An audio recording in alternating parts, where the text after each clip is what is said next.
ورأيت الناس يدخلون في دين الله أفواجا فسبح بحمد ربك واستغفره ورأيت الناس يدخلون في دين الله أفواجا فسبح بحمد ربك واستغفره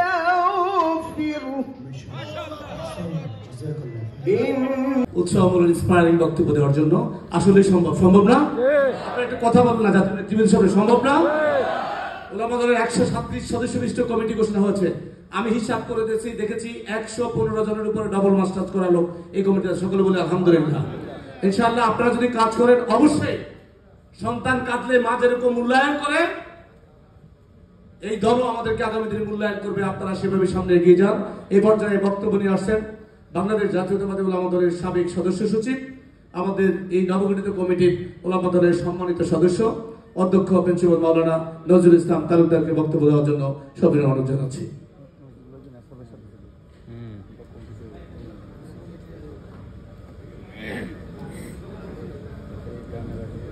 বিসমিল্লাহির রহমানির রহিম।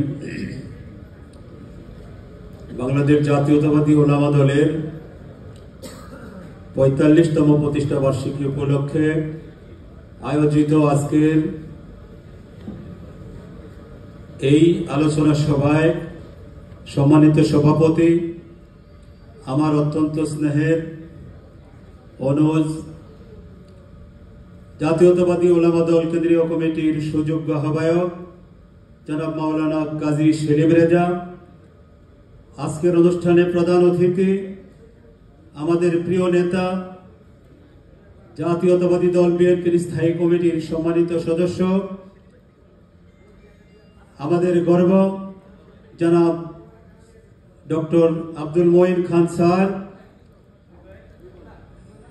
মঞ্চ উপবিষ্ট বাংলাদেশ জাতীয়তাবাদী দল বিএনপির চেয়ারপারসনের সুযোগ্য উপদেষ্টা, যিনি বারবার কারা নির্যাতিত হয়েছেন।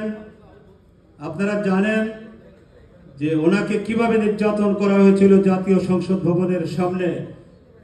আমাদের সেই প্রিয় নেতা, বারবার নির্বাচিত জাতীয় সংসদ সদস্য জনাব জয়নাল আব্দুল ফারুক, শ্রদ্ধেয় ওলামা দলের জেলা সভাপতিকে জেলা বিএনপি ভাইস চেয়ারম্যান মনোনয়ন দিয়েছিল। 14 সালে আওয়ামী লীগের আমলে সর্বোচ্চ ভোটে ইনশাআল্লাহ নির্বাচিত হয়েছিলাম। তাই বলতে চাই, আমিও আদম যদি আওয়ামী লীগের সময় ভাইস চেয়ারম্যান নির্বাচিত হতে পারি, ওলামা দল থেকে নমিনেশন দিয়ে ইনশাআল্লাহ বিএনপি হারাবে না, বিএনপি সংসদে সদস্য পাবে, এই আমি আশা করি।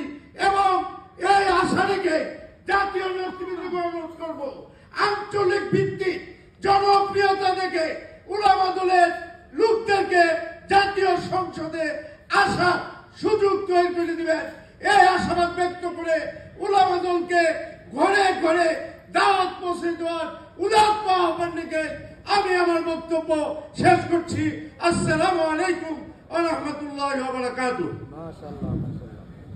জনাব মাওলানা কাজী সেলিম রেজা ভাই, আজকের এই অনুষ্ঠানের প্রধান অতিথি বাংলাদেশ জাতীয়তাবাদী দল বিএনপির জাতীয় স্থায়ী কমিটির অন্যতম সদস্য ডক্টর আব্দুল মঈন খান স্যার, আজকে মঞ্চে উপবিষ্ট বাংলাদেশ জাতীয় রাসূলুল কারীম আম্মা বাদ। আউযু বিল্লাহি মিনাশ শাইতানির রাজীম। বিসমিল্লাহির রহমানির রহিম। ওয়া তাসিমু বিহাবলিল্লাহি জামিআন ওয়া লা তাফাররাকু। সাদাকাল্লাহুল আযীম। আজকে বাংলাদেশ জাতীয়তাবাদী ওলামা দলের 45তম প্রতিষ্ঠা বার্ষিকীর এই অনুষ্ঠানের সংগ্রামী সভাপতি, ওলামা দল কেন্দ্রীয় কমিটির সংগ্রামী আহ্বায়ক আলহাজ মাওলানা কাজী সেলিম রেজা, উপস্থিত রয়েছে চেয়ারপারসনের উপদেষ্টা মণ্ডলীর অন্যতম সদস্য আমাদের সকলের অত্যন্ত প্রিয় ভাজন জয়নুল আবদিন ফারুক ভাই উপস্থিত রয়েছেন, যুগ্ম মহাসচিব শহীদুদ্দিন চৌধুরী আলী ভাই সহ ধর্ম বিষয়ক সম্পাদক রফিকুল ইসলাম জামাল ভাই এবং আমাদের সহধর্ম বিষয়ক সম্পাদক ডেনি ভাই সহ জাতীয় নেতৃবৃন্দ, ওলামা দলের সর্বপর্যায়ের নেতৃবৃন্দ। সময় মাত্র 2 মিনিট। আপনারা জানেন শহীদ জিয়াউর রহমান বাংলাদেশ জাতীয়তাবাদী ওলামা দল নামে একটি সংগঠন গঠন করে দিয়ে গিয়েছিলেন। এর কারণ একটি, শহীদ জিয়াউর রহমান বুঝতে পেরেছিলেন এই দেশের উন্নয়নের জন্য, এই দেশের গণতন্ত্র স্বাধীনতা সার্বভৌমত্ব টিকাতে হলে আলেম সমাজকে বাদ দিয়ে সম্ভব নয়। তাই তিনি আজ থেকে 45 বছর আগে জাতীয়তাবাদী ওলামা দল নামে একটি সংগঠন করে এই দেশের আলেম সমাজকে সম্মানে সম্মানিত করেছেন এবং মাথা উঁচু করে দাঁড়ানোর জন্য, রাজনীতি করার জন্য একটি প্ল্যাটফর্ম তৈরি করে দিয়ে গেছেন। সেই নেতার রোহের মাগফিরাত কামনা করে আমি আপনাদের সকলে সুস্বাস্থ্য কামনা করে এবং যেই জিয়াউর রহমান যেই উদ্দেশ্য নিয়ে ওলামা মহান স্বাধীনতার ঘোষক শহীদ রাষ্ট্রপতি জিয়াউর রহমানের প্রতিষ্ঠিত বাংলাদেশ জাতীয়তাবাদী ওলামা দলের আজকে 45তম জন্মদিন। এই জন্মদিন অনুষ্ঠানের সম্মানিত সভাপতি বাংলাদেশ জাতীয়তাবাদী ওলামা দলের বিপ্লবী আহ্বায়ক কাজী মাওলানা সেলিম রাজা ভাই, বাংলাদেশ জাতীয়তাবাদী ওলামা দলে বিগত দিনে যারা শহীদ হয়েছেন, মারা গিয়েছেন, আমি উল্লেখ্য কয়েকজনের নাম শোক প্রস্তাবে আনছি। শোক প্রস্তাবের পরে মোনাজাত পরিচালনা করবেন ওলামা দলের প্রতিষ্ঠাতা সভাপতি জনাব মাওলানা আমাদের সকলের শ্রদ্ধেয় বিদ্যুৎ উলামিন হুজুর। হুজুর এসেছেন, হুজুর দোয়া করবেন, এরপরে আমরা বক্তব্য চলে যাব। আমাদের মাঝ থেকে বিদায় নিয়েছেন আলহাজ মোয়াজ্জেম হোসেন, সাবেক সাধারণ সম্পাদক ও সাবেক এমপি। তিনি ওলামা দলের সাধারণ সম্পাদক ছিলেন, প্রতিষ্ঠাতা সাধারণ সম্পাদক, সাবেক এমপি। আপনারা জানেন যে ওলামা দলের সাবেক সাধারণ সম্পাদক ছিলেন একজন এমপি, জানেন? তাহলে আপনাদের আজকে জানতে হবে আলহাজ মাওলানা মোয়াজ্জেম হোসেন সাহেব একজন এমপি ছিলেন, ওলামা দলের সেক্রেটারি ছিলেন, উনি মারা গিয়েছেন। আমাদের মাঝ থেকে বিদায় নিয়েছেন আলহাজ মাওলানা হাফেজ আব্দুল মালিক ভাই, আমাদের সকলের শ্রদ্ধেয়, যিনি অনেক পরিশ্রম করেছেন। আমাদের মাঝ থেকে বিদায় নিয়েছেন মাওলানা আব্দুল মজিদ ভাই, ওলামা দলের সাবেক অন্যতম যুগ্ম আহ্বায়ক, সহসভাপতি এবং যুগ্ম আহ্বায়ক।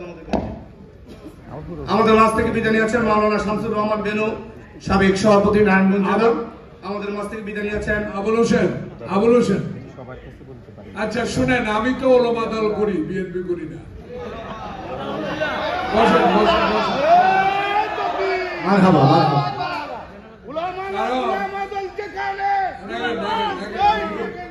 আমি হুজুরের পোলা, তো আপনাদের খুব ভালো লাগে। শুনেন, আপনারা যে লোক আমি আসতে দেখছি, সকালে খবর বেশি তো ইনশাআল্লাহ এই নেতৃত্বে আপনারা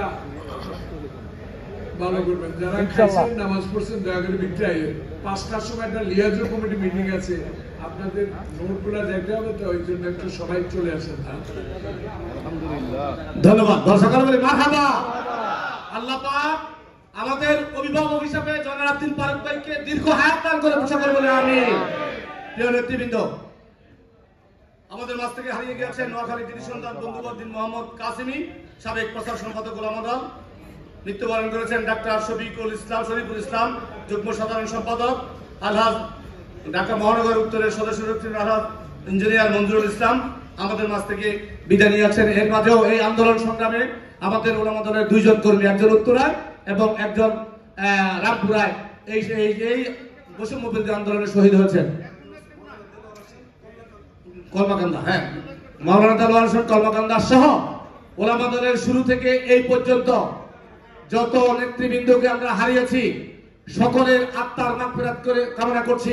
আল্লাহ রাব্বুল আলামিন যেন তাদের সকলকে জান্নাতের উচ্চ মাকাম দান করে, সকলে বলি আমিন। এই পর্যায়ে যাদেরকে হারিয়েছি তাদের উদ্দেশ্যে দোয়া করার জন্য এবং সকল শহীদদের, এই স্বাধীনতায় যারা শহীদ হয়েছে যে সকল ছাত্রবৃন্দ, তাদের জন্য দোয়া করবেন। আমাদের অভিভাবক, ওলামা দলের অভিভাবক মাওলানা রুহুল আমিন হুজুরকে দোয়া করার জন্য সবিনয় অনুরোধ জানাচ্ছি। সাবেক সভাপতি বাংলাদেশ জাতীয়তাবাদী ওলামা দল।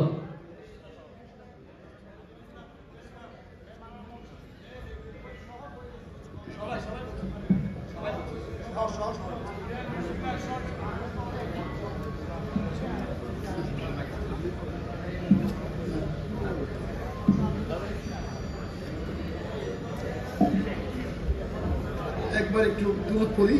اللهم اللهم صل على سيدنا مولانا محمد النبي الأمي وآله وأصحابه وأزواجه وبارك وسلم. اللهم صل على سيدنا مولانا محمد النبي الأمي وآله وأصحابه وأزواجه وبارك وسلم. اللهم صل على سيدنا ومولانا এখন কারণ আউট অফ কন্ট্রোল চলে গিয়েছে আমার নেতৃবৃন্দ। এতবার যে বলছি, আমার সভাপতি সাহেব এতবার বললেন যে আমন্ত্রিত অতিথি